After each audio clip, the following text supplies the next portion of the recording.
Olá, meu querido inscrito aqui do canal Professor Nilmar de Aquino. A partir da aula de hoje, o nosso projeto Oráculo dos Concursos entra em uma nova fase, porque a partir de hoje nós vamos comentar questões tanto para o concurso do Tribunal de Justiça do Estado do Ceará, quanto para o concurso do TJ de Pernambuco. Ontem eu disponibilizei as questões no grupo dos nossos grupos de WhatsApp e hoje eu vou aqui neste vídeo comentar item por item todas as questões. Hoje ainda eu disponibilizo as questões da banca IBFC e amanhã sai o vídeo de direito civil dessas questões. E depois a gente vai seguindo nessa sequência para processo civil, processo penal e também direito constitucional, beleza? Então, meus caros, você que já conhece o projeto Oráculo dos Concursos, já chega aqui dando o teu like, compartilhando aí com teus amigos este vídeo, né? Nos ajuda demais. E se você ainda não é inscrito em nosso canal, pelo amor de Deus, meus caros, tá comendo mosca, te ajuda, né? Então, me ajuda a te ajudar. Se inscreve no canal, coloca aí o sininho para sempre você receber os nossos vídeos, beleza? Então vamos lá, vamos começar a resolver a primeira questão do nosso material. Tá aí na sua tela. Projeto Oráculos Concursos, TJ Estado do Ceará, Direito Civil, né? Vamos lá para a primeira questão. A incapacidade civil dos menores poderá cessar. Ora, em primeiro lugar, pessoal, aqui a questão ela vai versar sobre o Instituto da Emancipação. Mas você tem que lembrar que a incapacidade ela pode ser absoluta e relativa. Todavia, a capacidade civil plena ela é adquirida através da maioridade ou da emancipação. Obviamente que todos sabemos que atualmente a maioridade no Brasil ocorre aos 18 anos completos. E o Instituto da Emancipação é a antecipação dos efeitos jurídicos da maioridade. Via de regra, aos 18 anos, a pessoa possui capacidade civil plena, podendo praticar os atos da sua vida civil por conta própria. Ora, na emancipação, um menor vai ter também essa capacidade civil plena. Portanto, antecipa-se o efeito jurídico da maioridade aqui no direito civil, tá? Ora, nessa situação, preste bastante atenção que o Instituto da Emancipação somente se admite para os menores de 18, né? Porque aos 18 anos o indivíduo já estará com capacidade civil plena por ser maior, por ter atingido a maioridade. Então vamos, à luz disso, analisar as assertivas. Vem aqui comigo, olha a assertiva A. A incapacidade civil dos menores cessa, item A, pela colação de grau em curso de ensino superior para aqueles que tenham mais de 18 anos. Ora, mais de 18 anos a pessoa já é maior, né? Não há que se falar em incapacidade civil. Então a assertiva está errada por conta disso. Em verdade, uma das hipóteses de emancipação legal é a colação de grau em curso superior, sim, mas obviamente para os menores de 18. Vem aqui comigo, B de bola, pela concessão de emancipação pelos pais para aqueles que tenham idade superior a 18 anos e inferior a 21. Está errado de novo, né? Ora, aqui a pessoa já é considerada maior. Existe, em verdade, o Instituto da Emancipação Voluntária, que é aquela outorgada pelos pais ou por um deles na falta do outro, ao menor que tenha pelo menos 16 anos completos, né? Outorgada diretamente no cartório através de instrumento público. Nesse caso, observe que independe de homologação judicial. Vem comigo, C de casa, pelo exercício de emprego público efetivo para aqueles que tenham idade superior a 18 anos e inferior a 21. De novo, aqui o erro da questão está na idade, porque o emprego, o exercício de emprego público efetivo realmente emancipa, desde dado pelo casamento, para aqueles que tenham entre 16 e 18 anos incompletos de idade, sendo imprescindível a decisão judicial. Ora, está errado isso aqui.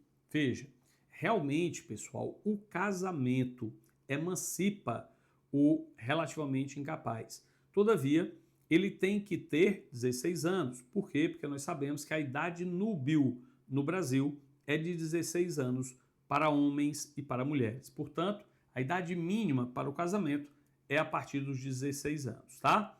Não esqueça que o menor com 16 anos, ele poderá casar desde que autorizado pelos pais, tá? Se autorizado pelos pais, eles podem casar e, casando, eles serão emancipados. Agora, pode a autorização dos pais ser suprida judicialmente se for denegada de forma injustificada, mas é uma exceção, não é imprescindível, como diz a questão. E por fim, de elefante, pela emancipação para aqueles que tenham entre 16 e 18 anos incompletos de idade, prescindindo-se de decisão judicial, caso haja autorização dos pais. A assertiva correta, porque ele fala aqui da emancipação voluntária e, em conformidade com o que eu já lhes adiantei, é aquela otorgada por ambos os pais, né? E, nesse caso, independe de autorização judicial. Vem comigo, primeira questão, então, é de elefante. Passemos à análise da segunda questão. De acordo com o Código Civil e o entendimento jurisprudencial do STJ, admite-se a desconsideração da personalidade jurídica nos casos em que ocorra o uso abusivo da personalidade jurídica, caracterizado. Vem aqui comigo, por favor, e presta atenção nisso. O STJ, presta atenção que a banca pede, eu vou até grifar, entendimento jurisprudencial do STJ. Pessoal, é isso que prevalece. Não adianta você me vir depois nas perguntas, como alguns fazem, falar, mas tem enunciado o Conselho da Justiça Federal, o doutrinador tal. A doutrina, via de regra, entende que a insolvência não é requisito para a desconsideração da personalidade, mas é a doutrina, é a opinião do doutrinador. Obviamente que para a prova de concurso prevalece a jurisprudência do STJ. Então aprendam, pelo amor de Deus, a estudar e fazer prova. Você não vai colocar uma posição de um doutrinador na sua prova em detrimento da posição do STJ, tá? Então o que vale para concurso é a posição dos tribunais superiores. Eu sempre costumo dizer aos meus alunos em sala de aula que enquanto você não passar em concurso, você vai ter que ser papagaio de decisão do STJ e do STF. Mas eu não gosto, paciência, problema seu. Mas para passar tem que ser assim. Depois que você passar, aí você faz um mestrado, um doutorado e vai colocar suas teses jurídicas aí para que os outros eventualmente perfilhem. Beleza? Então, nesse sentido, não esqueça que para o STJ existem duas teorias da desconsideração e é isso que eu quero mostrar aqui. Vem comigo aqui, veja que para o STJ existe a teoria maior da desconsideração,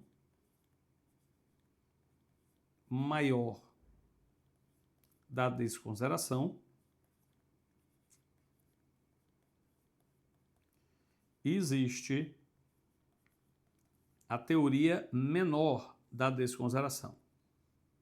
Teoria menor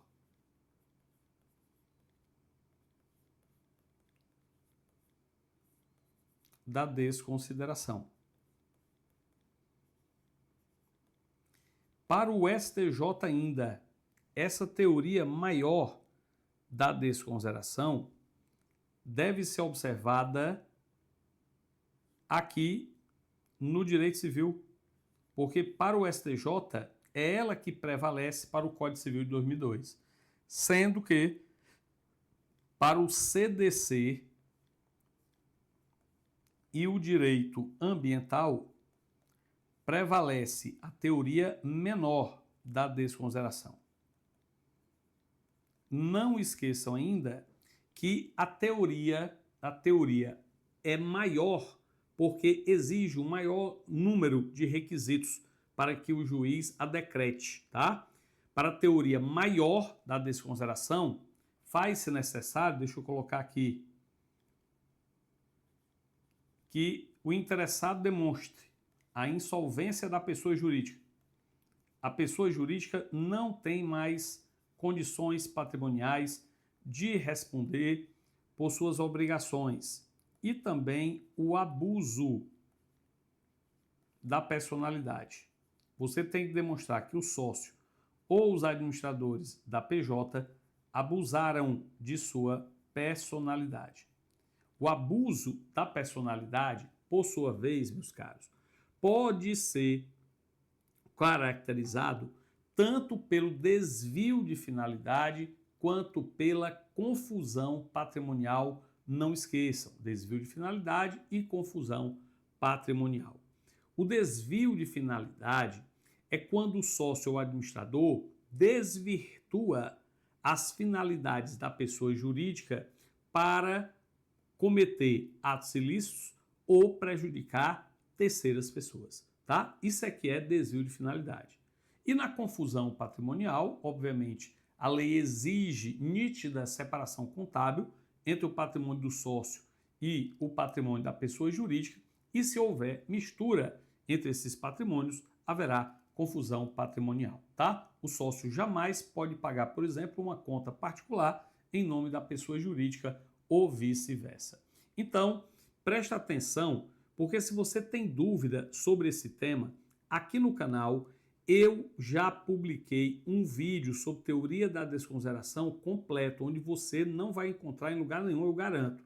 É um vídeo que aborda a teoria da desconsideração na perspectiva do direito civil e também no processo civil, no incidente de desconsideração, que é, obviamente, espécie de intervenção de terceiros. Então, se você se prepara para tribunal, analista, oficial de justiça, técnico, você tem que ver esse vídeo. Eu vou deixar no final aqui do vídeo de hoje, na descrição ali final, o acesso facilitado ao vídeo, beleza? Basta você clicar e conferir aula completa, garanto eu. E aí, pessoal, note que a teoria menor da desconsideração exige apenas a comprovação da insolvência, ou seja, a personalidade da PJ é obstáculo para a satisfação da obrigação, beleza? Tanto no CDC quanto no direito ambiental. Vem aqui comigo, à luz dessa explicação, vamos analisar as assertivas. Item A de avião. É caracterizada, né, a teoria da desconsideração, item A, pela prática de atos intencionais do sócio voltados à fraude contra terceiros. Correto, pessoal. Correto, porque isso é desvio de finalidade, como eu disse, né? Então, assertiva correta, aparentemente A. Por que eu estou dizendo aparentemente? Porque você jamais, em prova de concurso, marca a assertiva A sem ler as demais. Vamos conferir todas elas. Vem aqui comigo. B de bola. Pela mera demonstração de que a empresa se encontra em estado de insolvência. Isso para o Código Civil não. Como eu mostrei para vocês, o Código Civil, segundo o STJ, exige insolvência da pessoa jurídica e abuso da personalidade. Não esqueçam isso aqui, beleza? Ótimo. E aí, observem, C de casa, pela comprovação de que a personalidade jurídica esteja sendo utilizada como obstáculo ao ressarcimento dos prejuízos causados. E isso ocorre na teoria menor, também não aplicada aqui no Código Civil, como eu acabei de dizer na explicação inicial.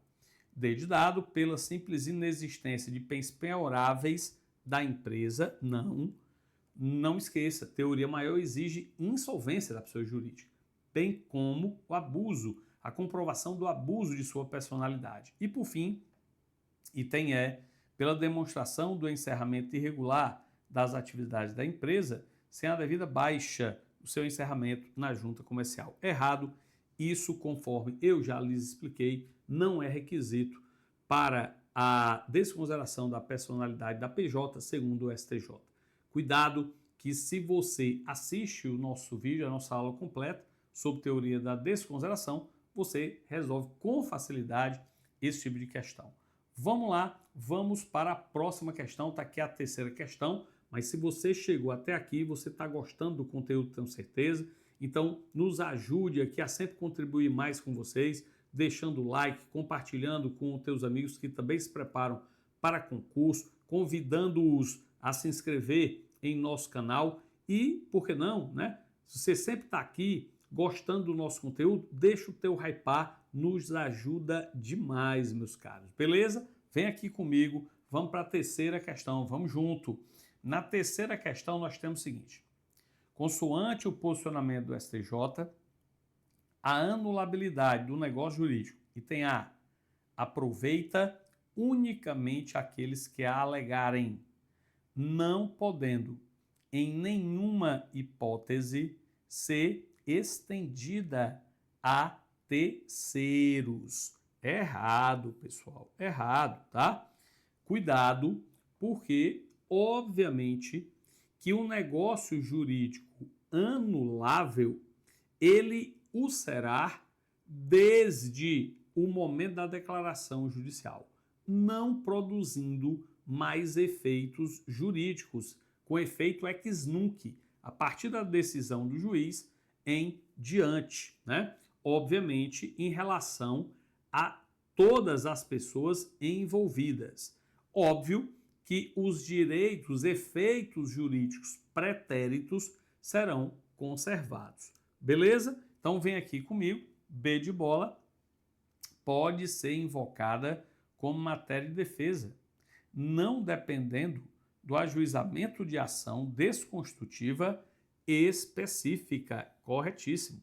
Veja, o STJ entende que para o indivíduo pleitear a anulabilidade do negócio jurídico, o reconhecimento da invalidade do negócio através da sua anulabilidade judicialmente, não há necessidade de uma ação específica. Não há necessidade de ele ajuizar uma demanda para isso.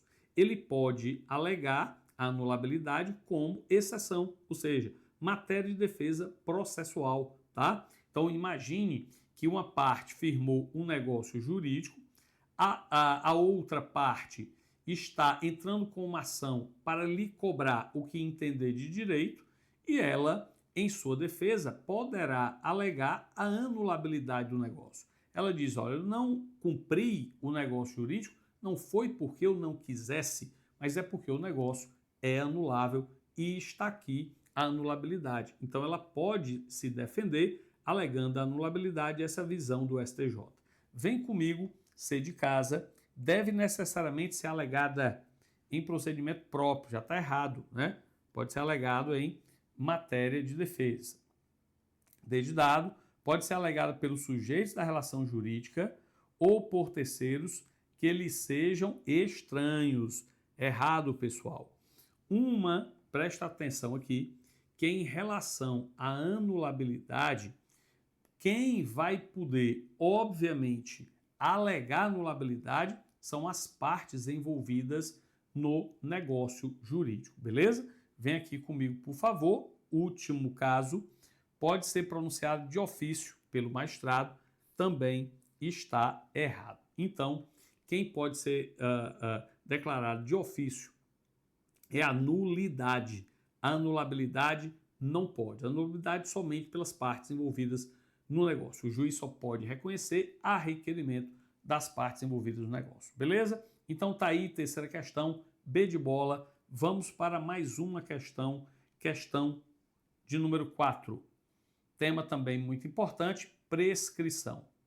A prescrição será interrompida somente uma vez se, e tem A, constatado que a parte autora estava casada com o réu na época da ocorrência do danoso que ensejou a ação. Não, pessoal. Isso aqui é hipótese de suspensão ou impedimento do curso do prazo prescricional. o mesmo com a assertiva B, o mesmo com a assertiva C e o mesmo com a assertiva D. Deixa eu te explicar isso aqui para você entender.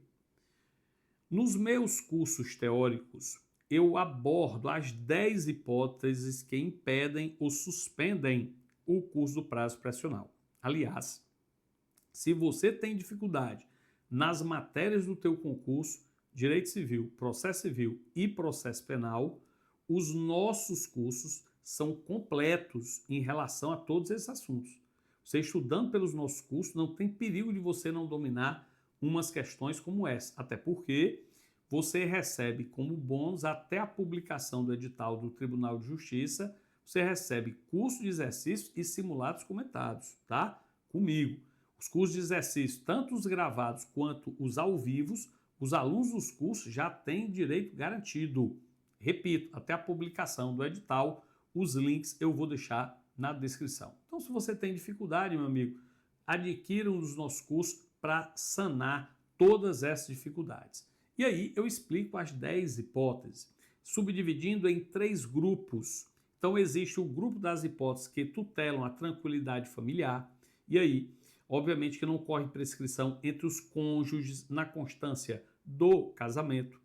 Do mesmo modo, tem um grupo das hipóteses que tutelam certas pessoas, protegem certas pessoas, e aí não corre prescrição contra os absolutamente incapazes e contra os integrantes das Forças Armadas em tempo de guerra. Também não corre prescrição, porque eles são protegidos, aquelas pessoas que estão fora do país desempenhando função pública em favor da União, dos estados, dos municípios e do Distrito Federal. Apesar do DF não constar expressamente na redação do Código, o STF já deu interpretação conforme garantindo isso. Então você com essa explicação já sabe que essas hipóteses que eu já descartei são hipóteses de impedimento e suspensão do curso do prazo prescricional.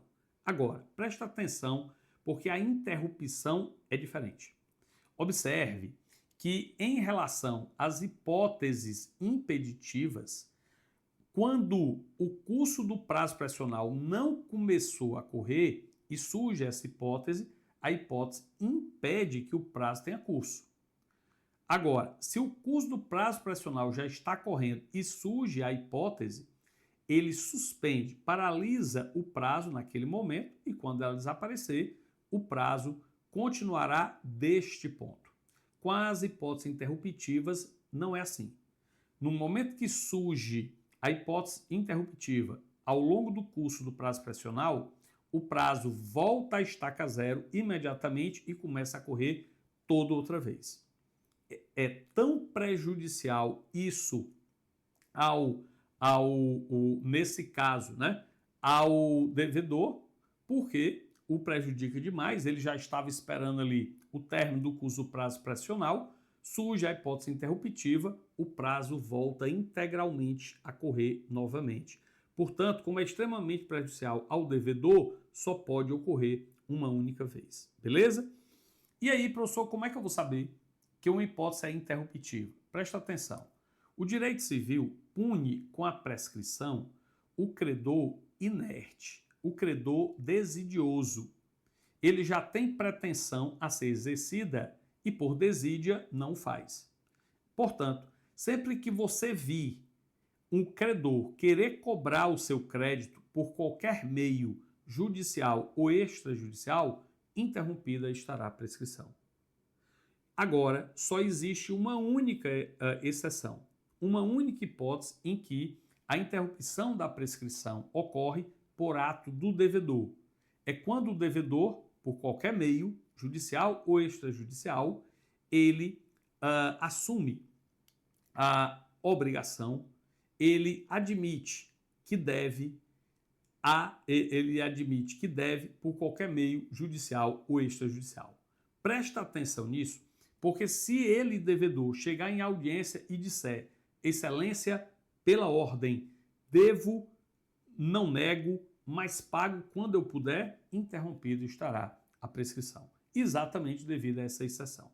Beleza? À luz disso, vem analisar agora a assertiva E. Na assertiva E, eu tenho o seguinte. se houver qualquer ato inequívoco que importe reconhecimento do direito pelo devedor. Acabei de analisar com vocês. Sempre que o devedor, por qualquer meio, judicial ou extrajudicial, admite que deve, assume integralmente a dívida, então interrompida estará a prescrição. Beleza? Vem aqui comigo, vamos para a quinta e última questão da aula de hoje. Essa questão, pessoal, diz o seguinte: suponha que Álvaro tenha assumido o compromisso de cumprir uma obrigação alternativa e, antes do prazo estipulado, tenha se tornado impossível o cumprimento da obrigação assumida, sem que ele tenha concorrido para tal. Nessa situação hipotética.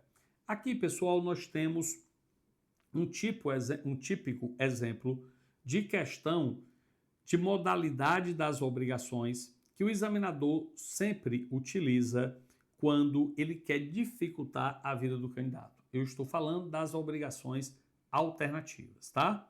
Lembrando que a obrigação alternativa é aquela onde existe uma pluralidade, existe no contrato uma pluralidade de prestações e o devedor pode se exonerar cumprindo quaisquer delas. Isto é que é obrigação alternativa. Portanto, você identifica visualmente uma obrigação alternativa através da conjunção ou. Eu vou te entregar uma casa ou 10 automóveis. Obrigação alternativa. Um boi de raça ou 2 cavalos puro sangue. Isso é que é obrigação alternativa. Uma parte muito importante para as provas da obrigação alternativa é o seu inadimplemento, que eu explico nos meus cursos de forma completa. O inadimplemento pode ocorrer sem culpa ou pode ocorrer com culpa do devedor, tendo, obviamente, efeitos diferentes. Lembrando ainda que o inadimplemento de uma obrigação alternativa, ele decorre de uma impossibilidade parcial ou de uma impossibilidade total. Impossibilidade parcial é aquela que diz respeito a uma das prestações. A impossibilidade total é aquela que diz respeito a todas as prestações pactuadas. Note que o enunciado está dizendo aqui que o Álvaro, ele assumiu uma obrigação alternativa, perceba, né? E antes do prazo para ele entregar, veja, a obrigação alternativa também tem necessidade aqui de escolha. O devedor tem que escolher, e o direito, via de regra dele, qual a prestação que ele vai entregar. Então haverá concentração aqui também, tá? Concentração da obrigação. E antes desse prazo, se tornou impossível, note, o cumprimento da obrigação assumida, sem que ele tenha concorrido para tal, ou seja, sem culpa do devedor, ambas as prestações pereceram. E qual é o efeito? Ora, o efeito você vê visualmente na tabela que eu monto nos meus cursos, é a resolução da obrigação pura e simplesmente.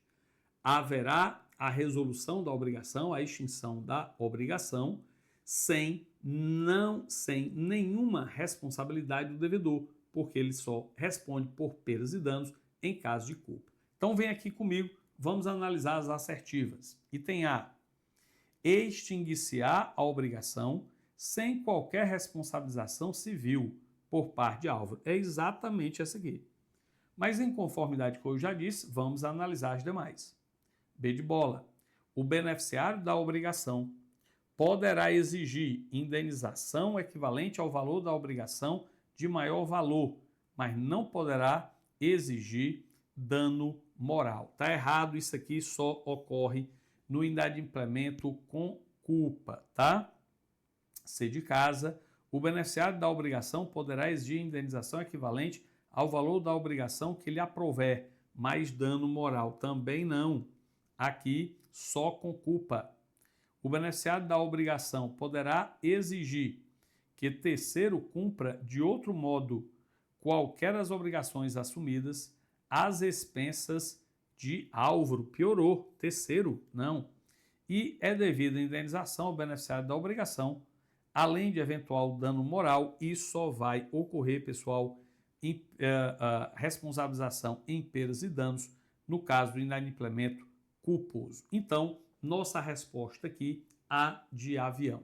E com isso, nós concluímos a primeira aula, tá? Primeira aula desta semana com as questões do TJ do Estado do Ceará. Amanhã eu venho com as 5 questões do IBFC para o concurso TJ Pernambuco e depois a gente dá andamento com as demais matérias que eu leciono. Aqui eu vou deixar, aqui em cima, né? Você vai encontrar, ou aqui, eu acho que é aqui em cima, você vai encontrar aí a inscrição. Se você não é inscrito, se inscreva. Eu vou deixar aí em algum lugar na tela o acesso àquele vídeo que eu te falei e na descrição todos os nossos cursos. No mais, meus queridos, forte abraço em todos, fiquem com Deus e já sabem, vamos juntos até a posse.